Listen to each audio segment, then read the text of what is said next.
Welcome to the Modern Husbands Podcast, where any combination of Dr. Bruce Ross, Kristen Sherrill, and Brian Page host national experts who share winning ideas to manage money and the home as a team. Today we welcome Ann Silvers, a mental health counselor and author. On today's episode, we discuss the lessons learned from one of her books, Abuse of Men by Women. It happens, it hurts, and it's time to get real about it. Enjoy the show. And we are thrilled that you joined us today. Thank you. Thanks for having me.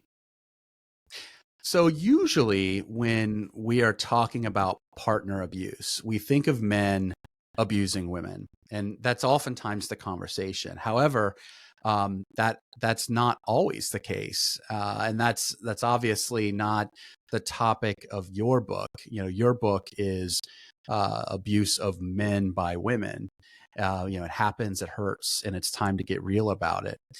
So let's start with you, if you wouldn't mind sharing with our listeners, what made you write about partner abuse when men are the target instead of the source?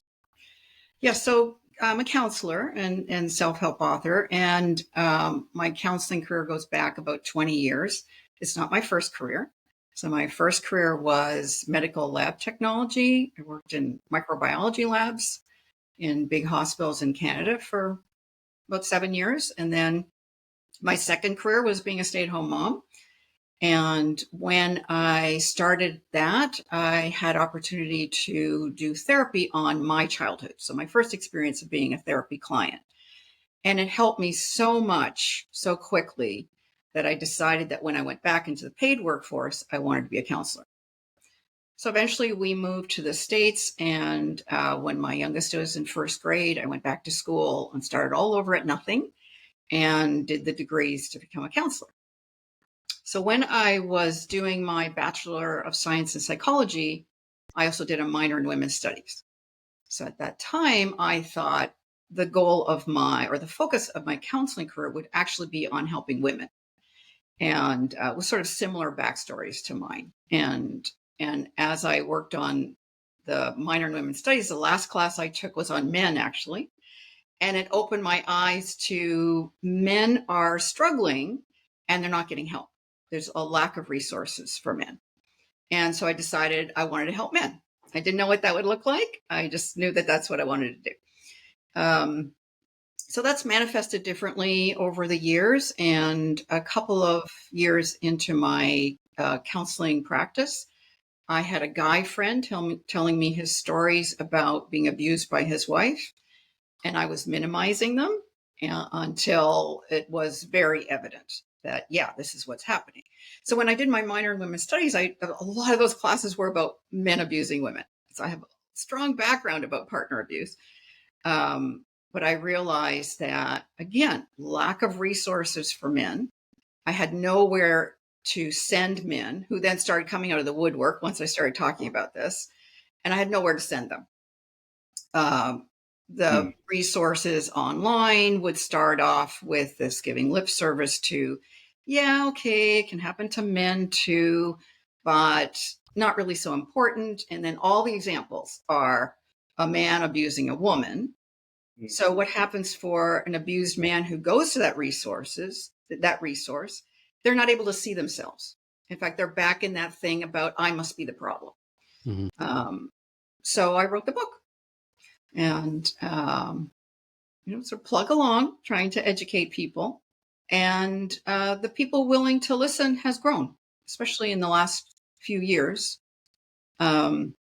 And now, so one of the things I've got is a project for a Rutledge handbook, which is an academic, very well-respected handbook series, a lot of social science topics. And there's a whole one about abused men, where I'm authoring the chapter about treating abused men. That's what you said, and that's for professionals, right? That's an academic level publication, yes. What is the name of it? It's Rutledge handbooks. So they have one out now about abused men, was a professor out of the UK who organized the chapters. And then this other one should be coming out next year, 2025.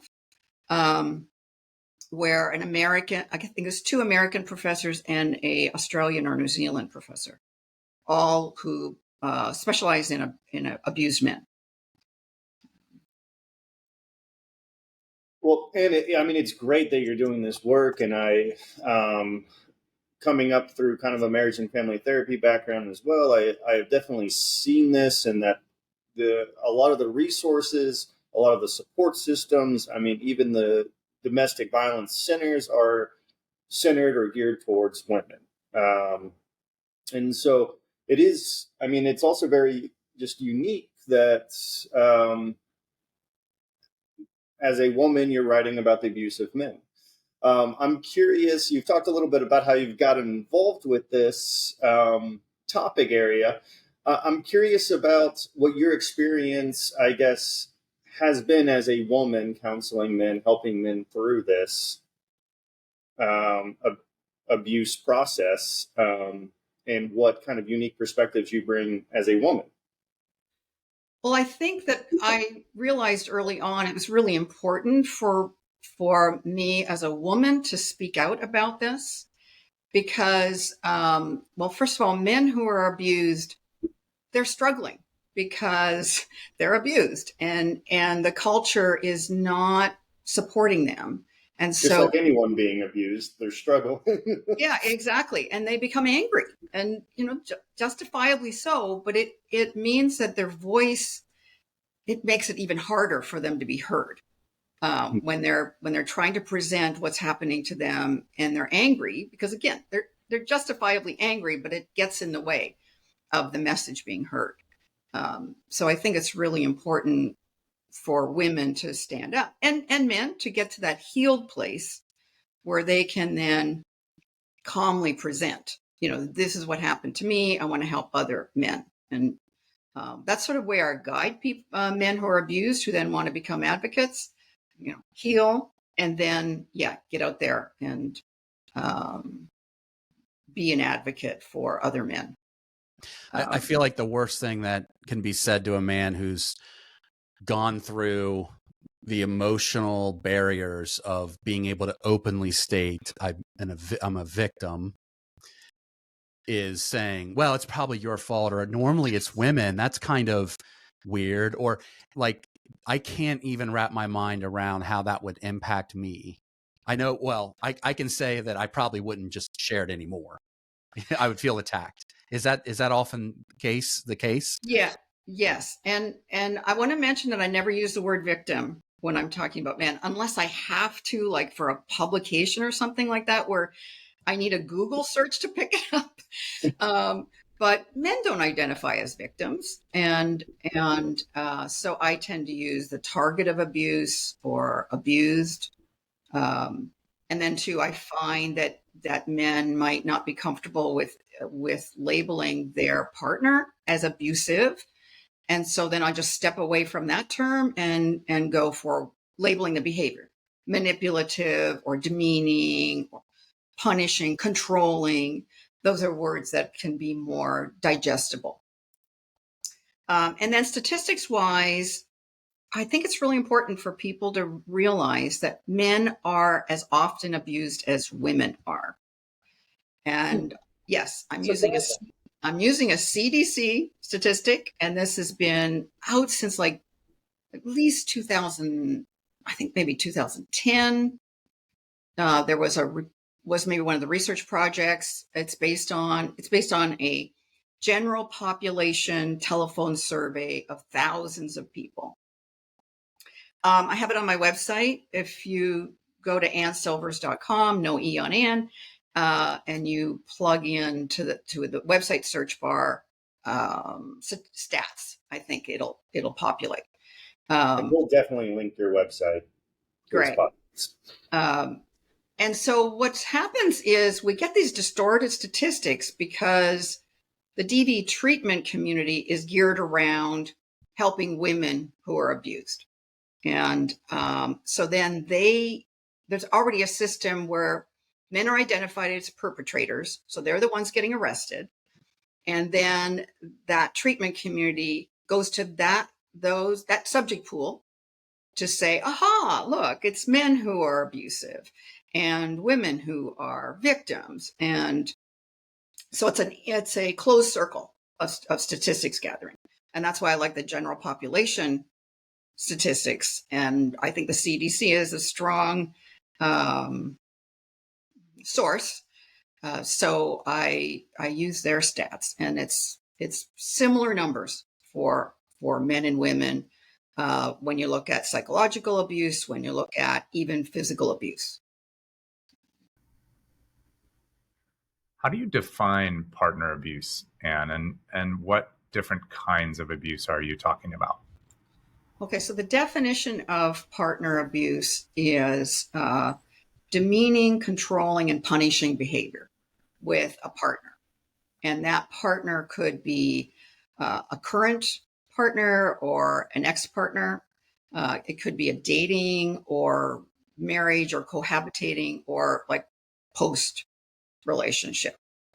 And then there's 7, you asked about the forms of partner abuse, and there's 7 forms of partner abuse. Let's see if I can list them. So we most typically think of physical abuse. Then verbal abuse easily comes to mind as well. And then I have one that I put together, psychological / emotional, putting those together in one category. Then there's financial abuse, spiritual abuse, sexual abuse, and legal administrative abuse, where you're using the court system or people in power as like an extended arm of abuse. Is that more common for women to use as a tool for abuse when there are children involved? I think it's way more common for women to use as a tool of abuse because we're in a cultural climate where women are believed and men are not, and cultural climate where people are looking at men as abusers and women as not. And so it's really relatively easy for a woman to go to court and say, well, things like they can just go and say, I'm afraid of him, and they'll get a protective order and they'll get him kicked out of the house and they'll get him so he can't see his kids. And there's a lot, there's too much power. It's being accepted too much at face value rather than being investigated. Well, and I would think just because of these kind of cultural implications that you're talking about, like you kind of receive a little bit more pushback or the possibility of pushback, right? So like, what kind of reactions do you get when you're talking about women abusing men? Yeah, so a mixed bag. I mean, I knew when I wrote the book I was going to get backlash, and I have.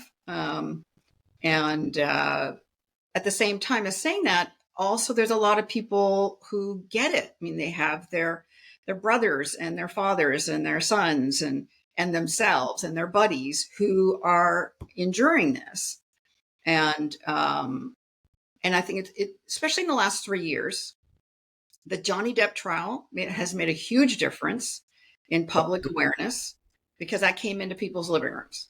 And so they could see an abused man and an abusive woman.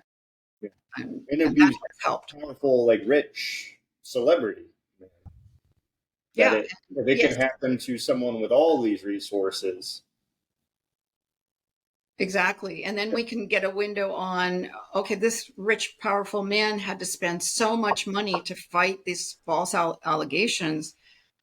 And so we've got men who are wealthy, men in, middle class, and men in financial constraints fighting against false accusations. And it creates tremendous turmoil. Big financial burdens, often like the Johnny Depp Amber Heard case did not involve children, thankfully, but it's around children that a lot of men end up spending huge amounts of money to try and have a relationship with their kids. Hey there, podcast fam. We'd love to hear from you. Please take this moment to rate and subscribe to our podcast.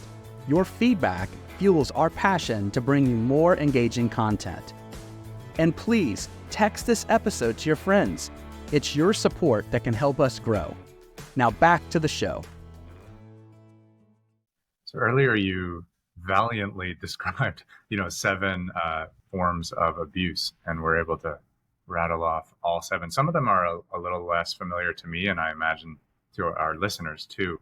Can you give us some examples of three different types: financial, legal, and spiritual abuse? Like what can that look like?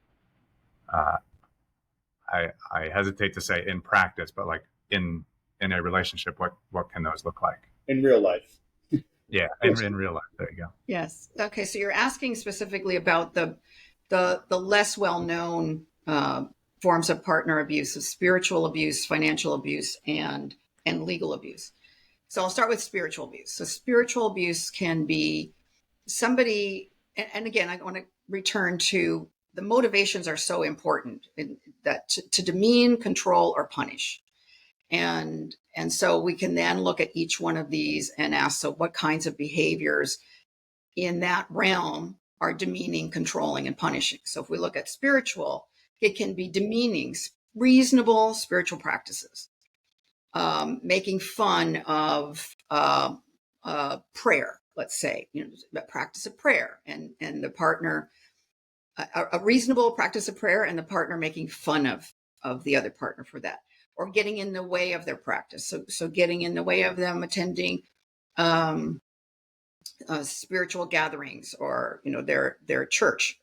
Let's say it's a person who gets a lot of inspiration and motivation from being able to attend their religious services, and they're reasonable. There has to be this reasonableness to it, right? And the partner gets in the way of that. So I'll give you an example where a couple came together knowing he had a strong religious practice of attending his services and Sunday mornings. And so Sunday morning would come and she would whine about, oh, but don't leave me, don't go do that. And then start to say he was choosing it over her, when again, it's reasonable practices. This is not somebody spending 7 days a week doing that, do their thing and neglecting the partner. Those are a couple that come to mind. Or another really big part is engaging the spiritual community, like let's say a church community or a religious community, in the abuse. So examples of an abuser going to the elders and saying false accusations of abuse against the other partner who's not abusive. And so then the whole church community turns against them.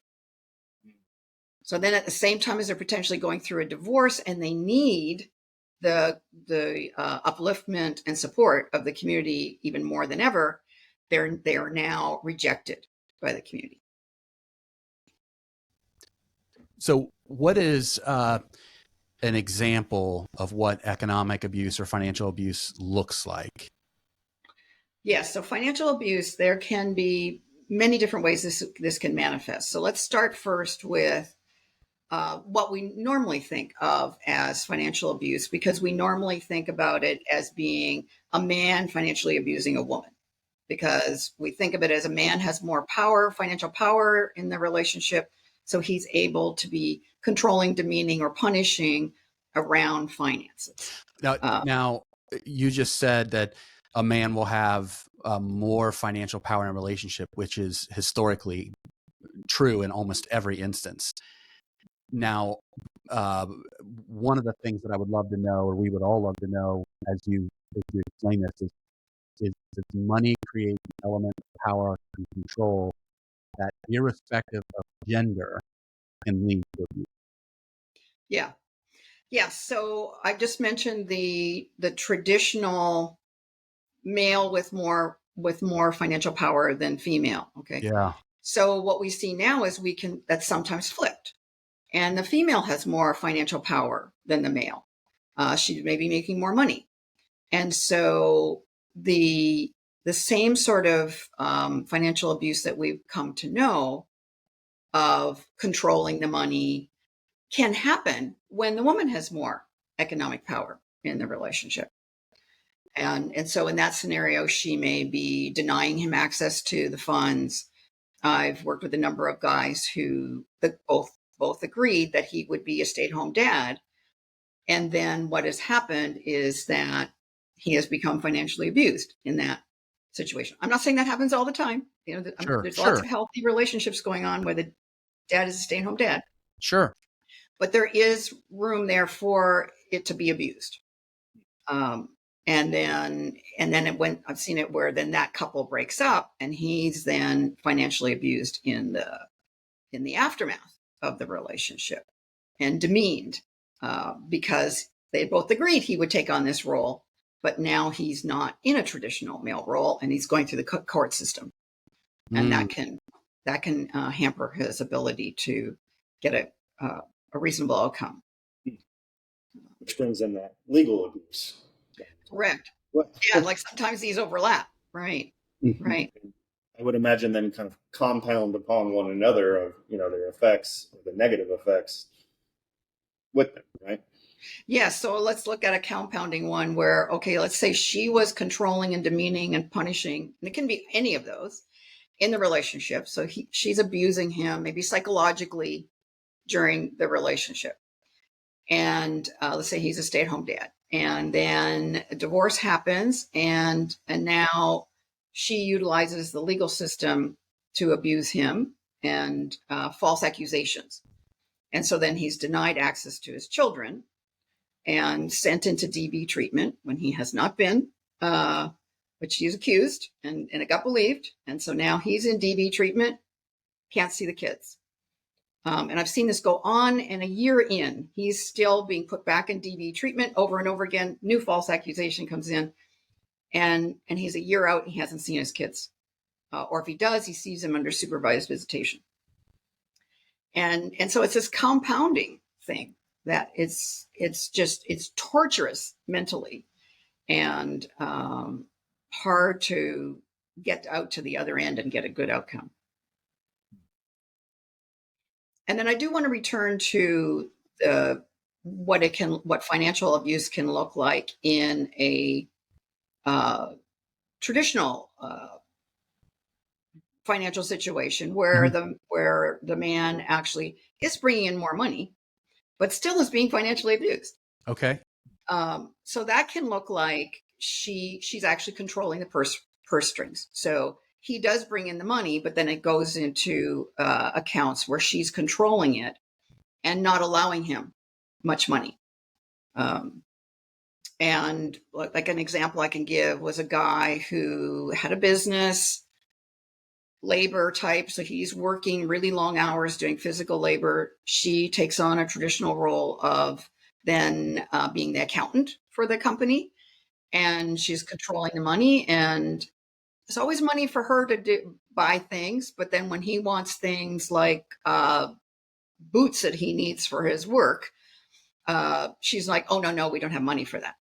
And he is in a situation where he gets controlled. That same, like the actual real life story I'm thinking about where that happened, she also had been lying to him for years that the taxes were being paid. Ooh. So when they got separated, she dropped off file boxes onto his porch where he was now living, and they were unpaid taxes. They were the documents for the tax that were not paid. So now in divorce, he got saddled with the back taxes, and she got away with no debt having incurred on that. So women who are in that position of controlling the business income, that can be a forum for financial abuse. Again, doesn't always happen. There's lots and lots of couples making this work, but it is something where I've heard over and over again, especially this unpaid taxes thing, where the guy thought, yeah, the taxes are being paid. He's busy, exhausted, working. He's believing her, and then finds out, oh no, we have years of unpaid taxes. Do you find that some people um, are either just bad at their core, or for whatever reason they are behaving that way. And irrespective of anything else, gender, race, marital situation, whatever it may be, that if they have power, they will use that power as a weapon. Do you find that to be the case? So in my book, and I have blog posts about this too, I have 71 reasons why somebody might be abusive. There is a tendency to want to think of things in very black and white, polarized, either or kind of Sure. ways. So people might be just mean. It's one of the things on my list. They might actually just be mean people. Yeah. They might have been raised to be abusive. They might have been raised to be put on a pedestal and so get their way all the time. They might have mental illness or a personality disorder or a health issue, or not know how to communicate well and get their point across. Then they become abusive. And yeah, some people are just plain mean. I love the way that you phrased this too, about, not wanting to be black and white, hyperpolarized, take that lens to your work. Because I think I imagine there is some knee-jerk reaction to your work out there, in the world of Twitter or X or whatever, that is like, well, how dare you raise awareness to this? Like, doesn't this minimize abusive practices by men towards women? When really you're asking folks to dive in, keep an open mind, look at a problem that exists with clear, focus. And like, two things can be true at the same time. Men can be abusing women, women can be abusing men in relationships, and we ought to talk about all of this so that we together can build towards healthier relationships for everybody. Yes. So the idea that when we talk about abuse of men by women, there are some people who that upsets because they think that detracts somehow from the acknowledgement and conversation around men abusing women. And that's true. And that's one of the reasons why I often lead with that I have a minor in women's studies. And I didn't say it here, but I went to China in 1995 to attend the United Nations Conference on Women. I have a strong background in advocacy for girls and women. And I think that helps people hear me when I'm talking about advocacy for boys and men. And then the idea that we tend to think in polarized black and white ways. I think it's really important. I talk about it all the time. And so when we look at a lot of things, we are trained to only look at the polar opposites, the far ends of the continuum. And I say there's a whole continuum in between that we need to be looking at. And there's like thousands of data points along that continuum. And so when we're looking at abusive behaviors, any abusive behavior can go on a continuum from not at all abusive to ultra abusive. And there's points in between. And this is actually something that confuses people, because if we label males as the only potential abuser and females as victims, then whatever females do are going to get put on the low end of the abuse continuum and minimized. And whatever men do, it's going to be thrown on the upper end and being seen as abusive. But it could be this very same behavior. I mean, there's studies where they were in a public park and they had a man being aggressive with what the public would think of as their partner. And when the man is being aggressive with the female, people interfered. People came to her aid. And when the genders were flipped, people did not come to his aid. And when interviewed, they were more likely to say, well, he must have done something wrong. It must have been his fault. and there is a lot of that. The DV community who focuses on women as victims, they would call that victim blaming. But those same people, when it's said that, well, it must be his fault, they're in there joining in on that idea. Terrifying. Yeah. It really is spine chilling. Yeah. Bruce, before Anne, you came on, we were going back and forth with what is it that we wanted to ask. And there was a really good question that we haven't gotten to yet. And I think we saved the best for last for our listeners. Well, and with our discussion, at the risk of having a black and white polarizing question, I guess, I mean, how do men get involved in these types of abusive relationships? Yeah, so I spent a lot of time in the book talking about that. So again, a lot of reasons, not just one. I think culture is a problem, and a motivator for me writing the book is to raise awareness. A lot of men don't even know they could be in this position of a woman being abusive to him because we're not talking about it enough. And so then they're not seeing the red flags. Oh, I should run from this. The male training to not talk, so then the men aren't necessarily sharing with their friends or their parents or somebody who might help them see this. Right. That's a great point.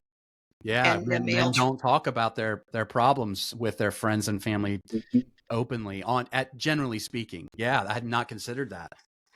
And they and the male training too, that they should be able to fix everything.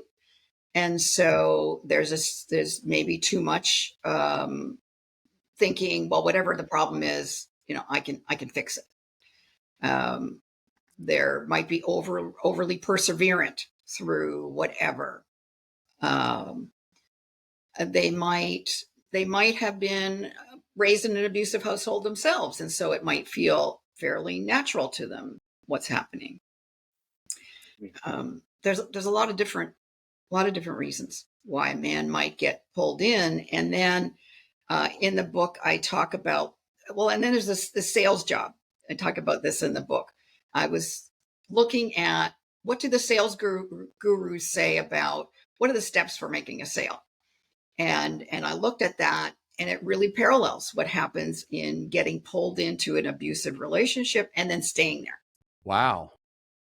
So they do a sales job on you. So in a really abusive situation, there's something called love bombing, where it's the most fantastic love you could ever experience. They're lavishing you with praise about how much they adore you. And it's usually the best sex you've ever had. And these things that will then pull you in and cloud your judgment. Now that's an extreme case. That's called love bombing. And there's other cases where there's what I call dating guy and dating girl. So it's this putting on a personality to do the sales, to pull the person in. And we all do it to some extent in dating. And there's a normal, healthy level of putting your best foot forward when you're dating. But this is a more manipulative, intentional. The person knows this is not their personality. That person knows I'm snowing this guy because I'm creating this persona that's not me. And then you put a ring on it, and her real personality comes out. I've had cases where the real personality came out on the honeymoon. And other cases it would be slower. Another thing that pulls a lot of guys in is a pregnancy that's accidental on purpose. So I've worked with a lot of people where the woman trapped the man. Let's go baby trapped man. And I've got a couple of blog posts about that. What to look out for. There's an entire industry around fake pregnancy. So sometimes a woman gets pregnant on purpose to trap a guy financially or in a relationship. And sometimes she doesn't even have to be pregnant. She'll just fake pregnancy to trap him. So there's fake positive pregnancy tests readily available on Amazon, etc. There's fake ultrasounds. There's fake blood tests results. There's fake paternity tests results. Well, It's a fun way to wrap things up, you know? Wow, this is you've opened up our eyes quite a bit. I have obviously read through some of your blog posts and looked at the overview of your book. I'm ordering your book. I can't wait to read your book. And I might read the academic book when it comes out in 2025. And for our listeners, before we get to that one final question that we always ask, Anne's book is Abuse of Men by Women. It happens, it hurts, and it's time to get real about it. And what is one piece of simple, actionable advice that you want to leave our listeners with today? I think it's to educate yourself, to know the reality of the possibilities of women abusing men. Like step one is just opening your mind to it can happen. Yeah. And then educate yourself about what it looks like. So in my book,